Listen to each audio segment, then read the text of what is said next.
प्रबोधन काळातील पुणे प्रवचन. पाचवा उपदेश. वेद विषय.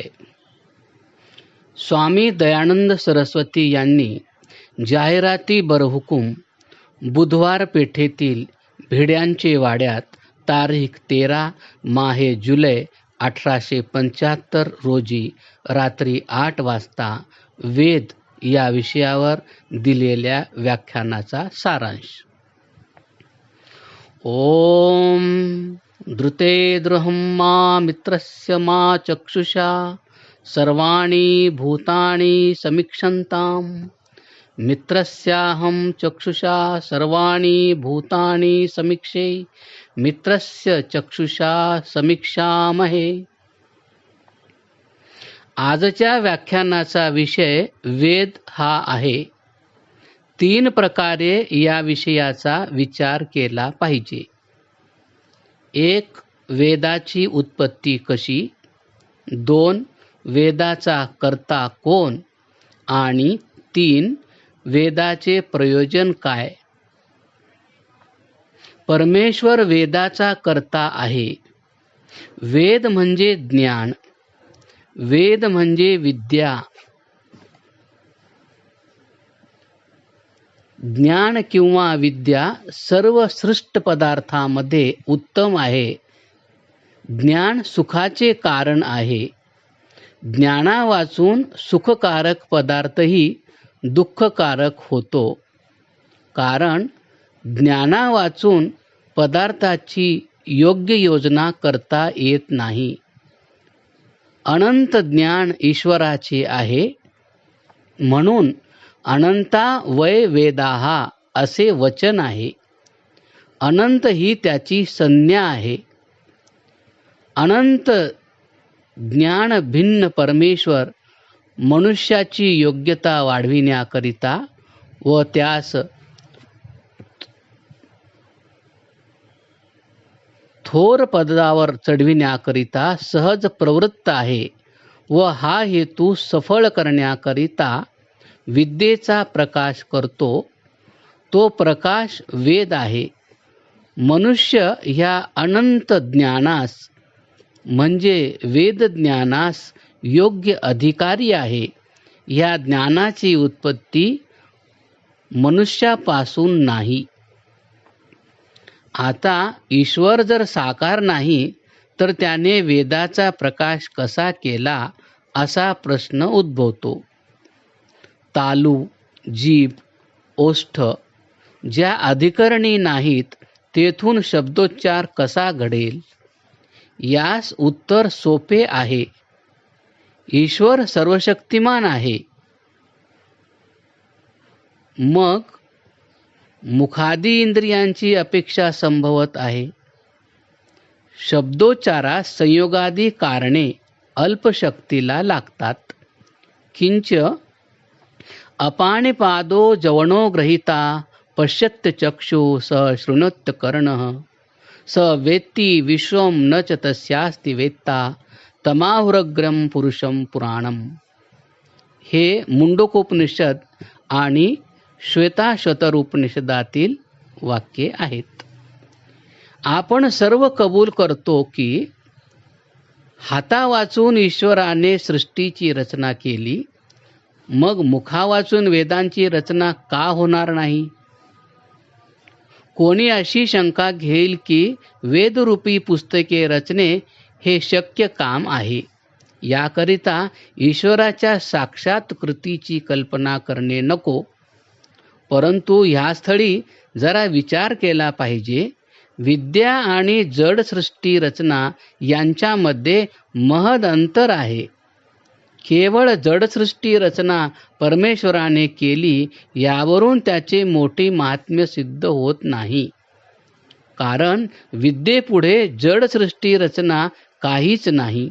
म्हणून विद्येचे कारणही ईश्वरच आहे असे मानिले पाहिजे. इतर क्षुद्र पदार्थ निर्माण करून विद्यारूपी वेद ईश्वर उत्पन्न करणार नाही असे कसे घडेल. आता वेदविद्या ईश्वरापासून उत्पन्न झाली आहे म्हणजे काय असा प्रश्न येतो. त्यास उत्तर असे आहे की आदिविद्या म्हणजे सर्व विद्येची मात्र मूल तत्वे ईश्वरापासून प्रकाशित झाली आहेत. त्याचा विशेष प्रभाव मनुष्याचे हातून अभ्यासाने होतो. आता ही आदिविद्या म्हणजे वेद ईश्वराने प्रकाशित केले आहेत याची प्रमाणे. प्रथम प्रमाण हे की वेदात पक्षपात नाही. ईश्वर सर्व जगावर अनुग्रह करणारा आहे, म्हणून तत्प्रणीत जो वेद यामध्ये पक्षपात असणे हे कसे साजेल. तसेच ईश्वर न्यायी आहे, म्हणून पक्षपात संभवत नाही. जीत पक्षपात आहे ती विद्या ईश्वर प्रणीत नाही. यास उदाहरण वेदाची भाषा कोणती? संस्कृत ना. संस्कृत भाषा वेदाची आहे, हा पक्षपात नव्हे का असे कोणी म्हणेल, तर हे म्हणणे बरोबर नाही. संस्कृत भाषा सर्व भाषांचे मूळ आहे. इंग्रजीसारख्या भाषा तिजपासून परंपरेने उत्पन्न झाल्या आहेत. एक भाषा दुसऱ्या भाषेचा अपभ्रंश होऊन उत्पन्न होते. वयम या संस्कृत शब्दामध्ये यम याचे संप्रसारण होऊन इंग्रजी वी हा शब्द उत्पन्न झाला. तसेच पितर यापासून पेतर व फादर, युयम यापासून यू, आदिम यापासून आदम असे अपभ्रंश काही नियमास अनुसरून होतात व काही अपभ्रंश यथेष्ट आचाराने होतात. याविषयी विशेष सांगणे नको. ईश्वरात जसा अनंत आनंद आहे तसाच संस्कृत भाषेत अनंत आनंद आहे. ह्या भाषेसारखी मृदू, मधुर, व्यापक, सर्व भाषांची माता अशी दुसरी कोणती भाषा आहे? आता कोणी म्हणेल की ही भाषा एकाच देशातील का असावी? पण पहा, संस्कृत भाषा एक देशाची नाही. सर्व भाषांची मुळे संस्कृतात आहेत. म्हणून सर्व ज्ञानाचे मूळ जे वेद ते संस्कृतात आहेत. ज्या ज्या देशात संस्कृत भाषा शिरली आहे त्या त्या देशातील विद्वान लोकांच्या मनाचे आकर्षण करीत आहे व ही दुसऱ्या भाषेच्या मातृस्थानी आहे अशी योग्यता मिळवित आहे. पुनरपी वेदातीलच काही काही मुख्य गोष्टींचा प्रचार जगतातील सर्व देशांत चालत आहे. यहुदी लोक नेहमी वेदी करीत व यज्ञ करीत.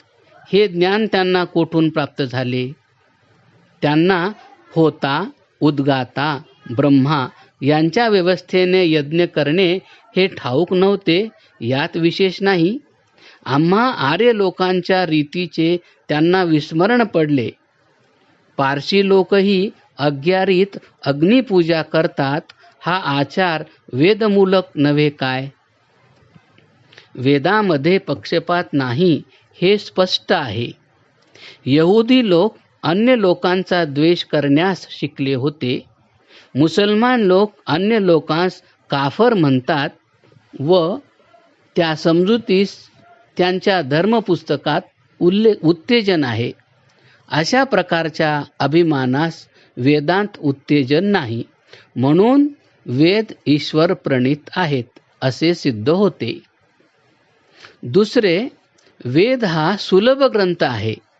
अर्वाचीन पंडित अवच्छिन्न पदे घालून मोठे लांब परिष्कार करतात, पण त्या परिष्कारात शब्दजाल मात्र असते, विशेष अर्थ गांभीर्य नसते. तसा वेद ग्रंथ नाही.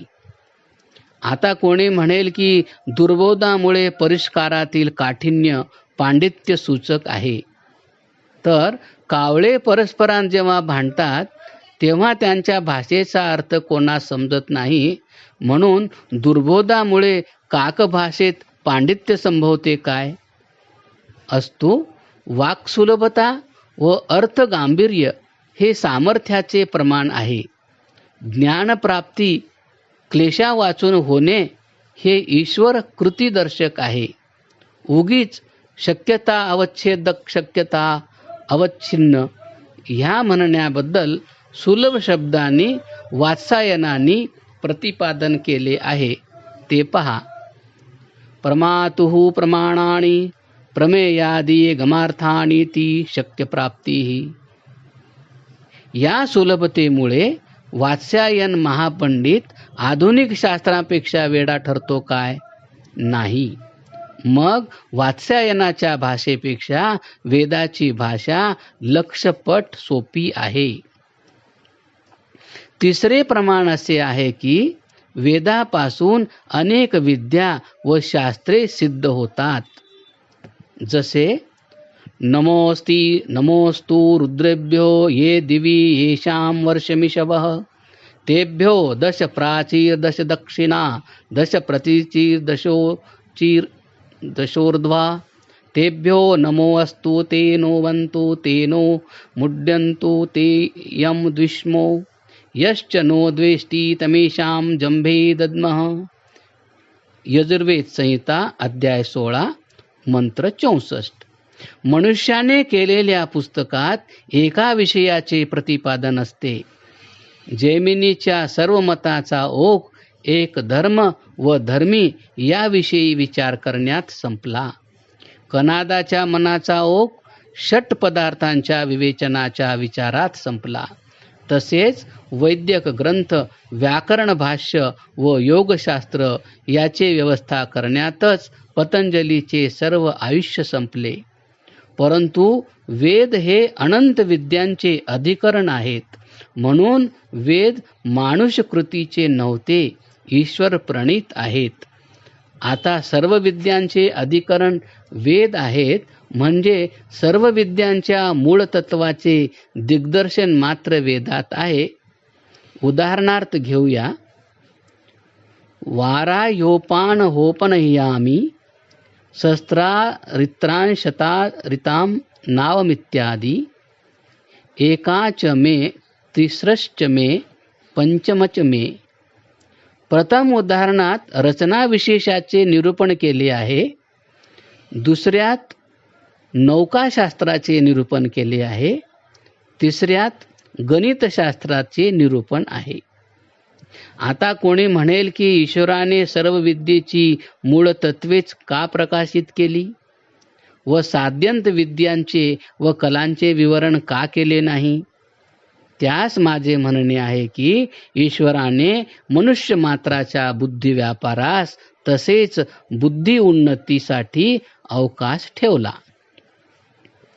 चौथे, कोणी अशी शंका घेईल की अनेक पुरुष घटित वेद आहेत. यास उत्तर, अनेक पुरुष घटित वेद असते तर वेदात एकवाक्यता गुण आहेत, त्याची व्यवस्था कशी होणार? आता पूर्वकाळी निरनिराळ्या विद्या भरतखंडामध्ये वेदाच्या योगाने प्रसिद्ध होत्या. जसे विमान विद्या, अस्त्रविद्या इत्यादी. त्या विषयाची पुस्तके नष्ट झाली म्हणून त्या विद्याही नष्ट झाल्या. मुसलमानांनी लाकडे जाळण्याऐवजी पुस्तके जाळली. जैनांनी असाच अनर्थ केला. सन 1857 सालच्या सुमारास दंगा झाला. त्यावेळी कोणी एका युरोपियनाने अमृतराव पेशवे यांचे मोठे पुस्तकालय जाळले अशी लोकवदंता आहे. यावरून किती विद्या नष्ट होत आली असेल याचा विचार करा. उपरिचर म्हणून राजा होता. तो नेहमी भूमीस स्पर्श न करिता हवेतून हिंडत असे. पूर्वीचे लोक विमानातून लढाया करीत.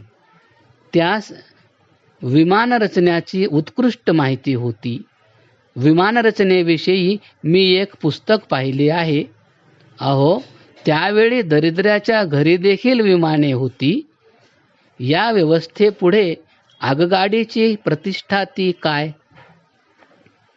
पाचवे, वेद सत्य सनातन आहेत. त्यास त्याचे सामर्थ्य फार मोठे आहे. पहा, शार्मण्य अर्थात जर्मन देशातील लोक वेदांचे अवलोकन करून त्यांची कीर्ती व गुणानुवाद गात बसले आहेत. याप्रमाणे सर्व देशातील विद्वानांच्या मनाचे आकर्षण वेदातील सत्याच्या सामर्थ्याने होत आहे. आता एकंदरीत सत्यता, एकवाक्यता, सुगम रचना, भाषा लावण्य, निःपक्षपात, सर्व विद्या मूलकत्व हे गुण वेदात मात्र संभवतात. यावरून वेद ईश्वर प्रणीत आहेत. अलीकडील आमचे इंग्रजी शिकलेले लोक इंग्रजी ग्रंथांतील लटपट पाहून ती खरी आहे असे मानतात. हे बरे नव्हे. आमचे वडील बंधू शास्त्री लोक परंपरा न सोडण्याविषयी हट्ट धरून बसतात. तेही बरे नाही. कारण आगगाडीतून प्रवास करताना परंपरेचा हट्ट कोठे जातो? का बाप आंधळा असला म्हणजे पुत्राने आपले डोळे फोडावेत? मतलबापुरती परंपरा स्वीकार केल्याने धर्मप्रबंधात सर्व घोटाळा झाला आहे. या घोटाळ्याचा विचार केला म्हणजे काळीच फाटते. पहा बरे, जिकडे तिकडे जाती विभाग होऊन आपण निर्बल होऊन गेलो आहोत. पूर्वी आर्य लोकांमध्ये शतघ्नी म्हणजे तोफा होत्या व भुशुंडी म्हणजे बंदुका होत्या. हे सर्व आमचे बळ कोठे गेले? अग्निअस्त्रादिकांचा लोप कसा झाला? हल्लीचे पंडित लोक असे म्हणतात की केवळ मंत्रोच्चाराच्या सामर्थ्याने पूर्वी आग्नेयास्त्रादी घटत होती. पण असे नाही. मंत्राच्या योगाने अग्नी उत्पन्न होत होता असे मानावे तर मंत्र करणारा कसा जळत नव्हता? तर असे नव्हे. मंत्र म्हणजे विशेष अक्षर अनुपूर्वित, म्हणजे शब्दात व अर्थात संकेत मात्र संबंध आहे, सामर्थ्य नाही. जसे अग्नी शब्दात दाहकत्व नाही, तद्वत मंत्र जपल्याने नुसता काळक्षेप होतो. व्रतबंधाचे वेळी मुलाचे अल्प सामर्थ्य असल्यामुळे एकच मंत्र वारंवार त्यास म्हणावा लागतो. म्हणून हा मंत्राचा खरा विनियोग नव्हे. मंत्र म्हणजे विचार. राजमंत्री म्हणजे विचार करणारा, हाच अर्थ खरा. असे मानावे तर राजमंत्री किंवा अमात्य म्हणजे राजाची माळा घेऊन जप करणारा असा अर्थ करावा लागेल. तर मंत्री शब्दाचा अर्थ जप करणारा नव्हे, परंतु विचार करणारा हा होय. तर वेद मंत्राचा खरा विनियोग म्हणजे बुद्धी वैशद्य, बुद्ध्युन्नती, बुद्धी प्रकाश, बुद्धी सामर्थ्य ही उत्पन्न करणे हा आहे. अशा प्रकारचे सामर्थ्य पूर्वी आर्य लोकांत होते. ते एकच मंत्र घेऊन जपत बसत नसत, परंतु अनेक मंत्रांची मीमांसा करीत. म्हणूनच वारुणास्त्र, आग्नेयास्त्रादिकांची त्यास माहिती असे. म्हणजे पदार्थांच्या गुणांची माहिती करून त्याची विशेष योजना ते करीत होते. विशल्य औषधी म्हणून त्यानस एक औषधी माहीत होती. कसलीही जखम असो, या औषधीने लवकर भरून येत असे. पूर्वी बंगालकडे आर्य लोकांच्या वैद्यक विद्येची थट्टा करीत असत, परंतु डॉक्टर महेंद्रनाथ सरकार यासारख्या विद्वान पंडिताने चरक सुश्रुतासारख्या ग्रंथाचे उज्जीवन केले. येणेकरून इंग्रजी शिकलेल्या लोकांचा भ्रम उडाला. महेंद्रनाथांनी प्राचीन आर्य ग्रंथाचे उज्जीवन करण्याकरिता पुष्कळ द्रव्य मिळविण्याचा उद्योग चालविला आहे. हे त्यास मोठे भूषण आहे. पदार्थ ज्ञानाविषयी वेदांत मोठी दक्षता आहे. अग्ने वायुरभ्योस्तु वयं ब्रह्म सनातनम दुदोह यज्ञ सिद्ध्यर्थम मृग्यजुः सामलक्षणम. मनुस्मृती अध्याय 1 श्लोक 23.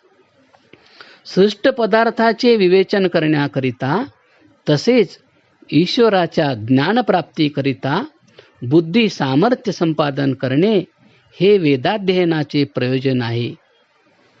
वेदोत्पत्ती ब्रह्मापासून झाली व व्यासाने संग्रह म्हणजे संहिता केली असे हल्लीचे पंडित लोक म्हणतात. परंतु हे म्हणणे बरोबर नाही. कारण मनुस्मृतीमध्ये ब्रह्मदेवाने अग्नी, आदित्य व अंगिरा या 4 ऋषीपासून वेद शिकून पुढे वेदांचा प्रचार केला असे लिहिले आहे. ब्रह्मदेवास चतुर्मुख नाव आहे म्हणून त्यास खरोखर 4 मुखे आहेत असे नाही. खरोखर 4 मुखे असती तर बिचाऱ्या ब्रह्मदेवास मोठे दुःख झाले असते. तो सुखाने निजला असता कसा? तर असे नव्हे. चत्वारा वेदाः मुखे यस्य इति चतुर्मुखः असा समास केला पाहिजे. प्रथमारंभी ईश्वर ज्ञानापासून या 4 ऋषींच्या ज्ञानात वेद प्रकाशित झाले व त्यापासून ब्रह्मदेव शिकला आणि नंतर त्याने सर्व सृष्टीभर प्रसार केला आणि त्यापासून मनुष्यास ज्ञान प्राप्त झाले म्हणून त्यास वेद असे नाव आहे. आणि पूर्वी ऋषी एकमेकांपासून श्रवण करीत आले म्हणून श्रुती असे वेदास नाव आहे. अग्निर्वायू आदित्य अंगिरसः या 4 ऋषींस वेद प्रथम प्राप्त झाले. यावर कोणी म्हणेल की हे आदि ऋषी 4 का होते, 1 किंवा अधिक का नव्हते? त्यास ही शंका 5 किंवा 3 असते तरी संभवते. हा अशोकवनिका न्याय होईल. आता कोणी म्हणतील की वेद आधुनिक आहेत आणि नित्य नाहीत. कारण ब्रह्मदेवाच्या मनामध्ये ज्ञानलहरी उत्पन्न झाली व त्या काळापासून वेदाची परंपरा सांगता येते, तेव्हा नित्य कसे? तर असे नव्हे. ईश्वराला अपूर्व ज्ञान आहे आणि ज्ञानरचना नित्य आहे. जसे सृष्टीला तसाच वेदाला आविर्भाव तिरोभाव मात्र आहे. कारण सूर्याचंद्रमसो धाता यथा पूर्वम कल्पयत हा ऋग्वेदातील मंत्र आहे. इत्यादी हे वचन ईश्वरी नित्यज्ञानाचे प्रमाण आहे.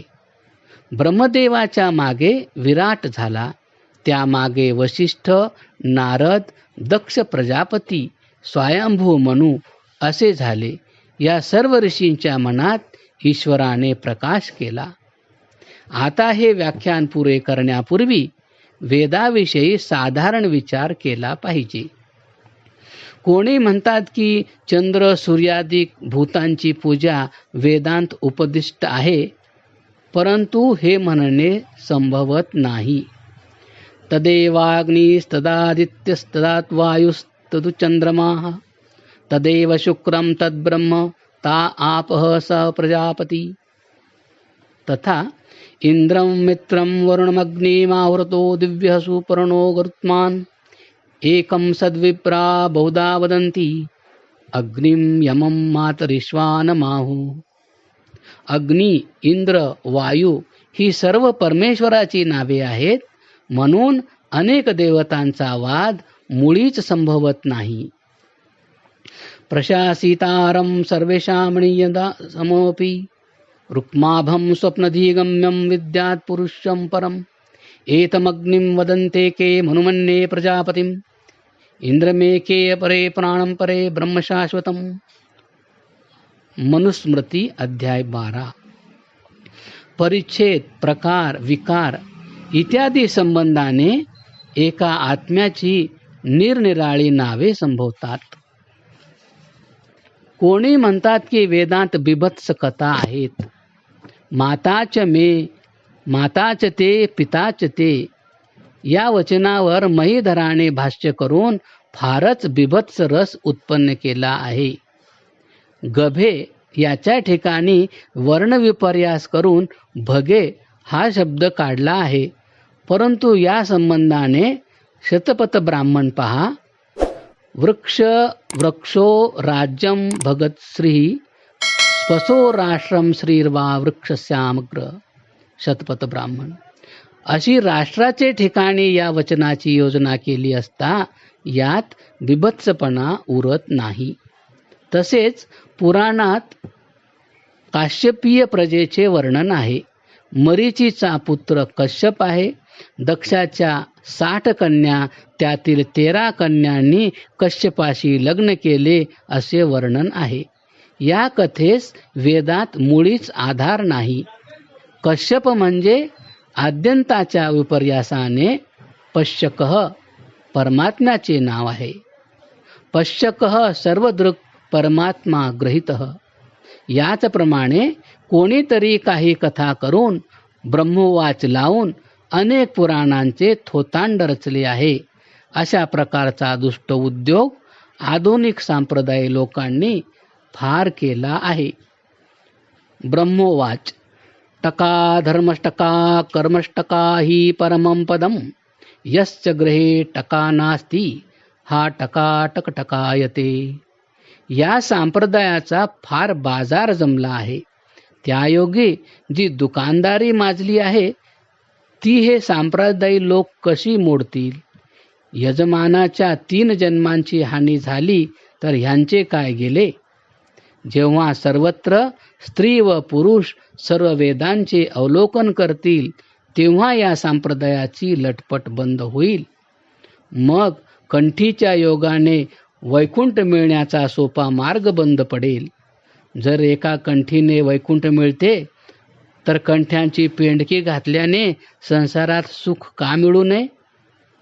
चंदन तिलकाने जर स्वर्ग मिळतो तर सर्व तोंडाला चंदन फासल्याने काही सुख होऊ नये.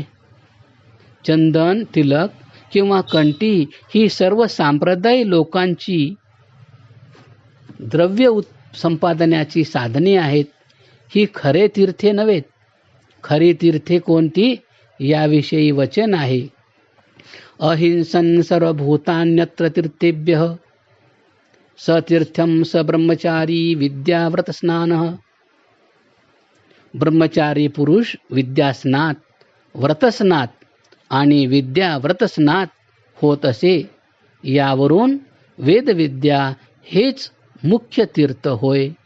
ओम शांती शांती शांती. 5वा उपदेश समाप्त. क्रमशः.